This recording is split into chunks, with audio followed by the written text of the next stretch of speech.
If there's one constant with the Final Fantasy series, apart from how awesome its music is, it's the fact that the fanbase loves to engage in polite and thoughtful conversations about which Final Fantasy game is the best, or the worst for that matter. We too have our picks, and because we have our own website and scheduled show, we are usually right about these things. Joking aside, we've put a lot of thought in ranking all the main Final Fantasy entries, and deciding which ones are promoted to Knights of the Round status, and which ones are the spoony bards of the litter.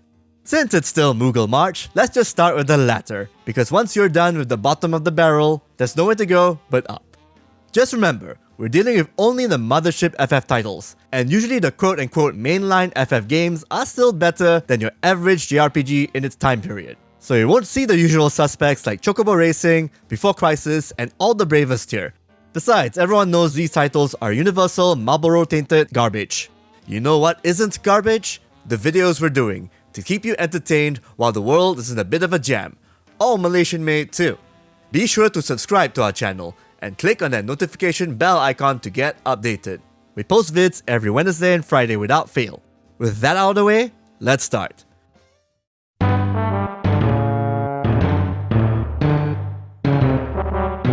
Number 5. Final Fantasy III for the Famicom. Final Fantasy III was a leap forward in terms of innovation back in the early 90s. It introduced the revolutionary job system where your 4 playable party members can change their character class anytime they want. This led to a lot of challenging battles and boss scenarios, where you need to change your entire team to a specific bunch of classes to stay alive and endure. However, there were later entries and spin-offs that made Part 3 a tad obsolete.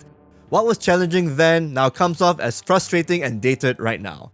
If you want a better job system and fun gameplay that's challenging without being infuriating, play Final Fantasy V or Final Fantasy Tactics. Heck, I'd pick FF10 Part 2 and its Dress Sphere system over FF3. At the very least, Final Fantasy III serves as a reminder of the good old days in how to up the ante for your franchise's future.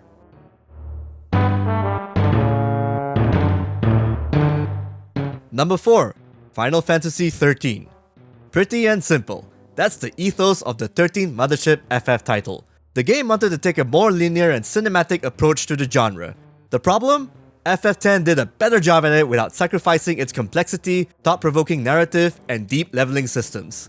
In Lightning's debut game, a lot of mechanics were streamlined. The Paradigm combat system lets you change roles and classes on the fly so that you're ready for any fight, especially against bosses that can change up their strategies and attack patterns at a whim. In retrospect, these fights are tiresome, attrition-based, and will bore you to Kingdom Come. The leveling up system just makes you fill up a bunch of crystals without any sort of branching paths to customize them to your liking. FF13's sequels improved further upon the base template, so you should play those games instead. Skip FF13 because nobody deserves a 30-hour hand-holding segment in a JRPG.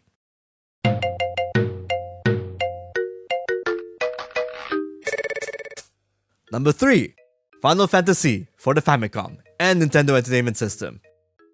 The very first Final Fantasy was a landmark in RPG history. It started a long-spanning legacy, it built Squaresoft into the juggernaut it is today, and it is by far a precursor of JRPG's slow but steady dominance from niche game to mainstream success. Having said that, it sure as heck did not age well. Just like any other first draft of a movie script or a TV plot, there are a ton of rough edges that will smooth out with each new sequel. If you must revisit the game that started it all, you should at least check out the PSP remakes which improved the menu and selection system. Play those iterations instead of hooking up your old machines for this version. Ease your suffering, come on. Number 2. Final Fantasy II for the Famicom. While most of the entries here are due to being obsolete and made better by future sequels, Final Fantasy II is broken from the get-go.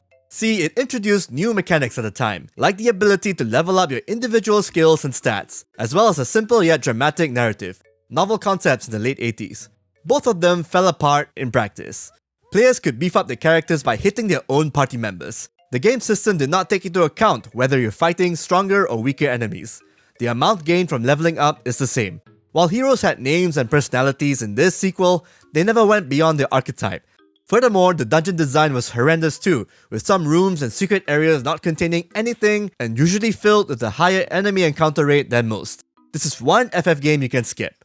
On the plus side, that leveling up system ended up getting transferred and improved on in Squaresoft's Saga series, which you should check out, especially their remastered ports for current consoles and PCs.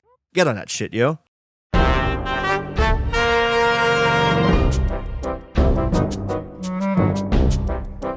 And number 1, Final Fantasy XIV. Before you start throwing your pitchforks and weapons at me like a max spec ninja, I'm referring to the very first version of FF14 that came out in 2010, not the 2013 long-lasting masterpiece that emerged from its cocoon. In Square Enix's infinite wisdom, they followed up their online magnum opus Final Fantasy XI with whatever the hell this was. No! It used the old quest system and class design of FF11 without any of the polish and improvements expected for a spiritual sequel. The game's world and aesthetics were rather lifeless, and for reasons unknown, the game was a processor hog for computers. This is coming from a company renowned for creating and optimizing awesome graphics and presentation tech for the games. The original FF14 was so bad and so broken, it made Square Enix re-evaluate their stances in making Final Fantasy games. They went above and beyond the call of duty by swallowing their pride and burning down the foundations of this hot mess that needed more Phoenix Downs than usual. Thanks again for tuning in. Stay tuned next week for the top 5 FF games as we still party on in Moogle March. Once again, do subscribe to us and click on that notification icon to get updated with our vids, out every Wednesday and Friday. See ya next week.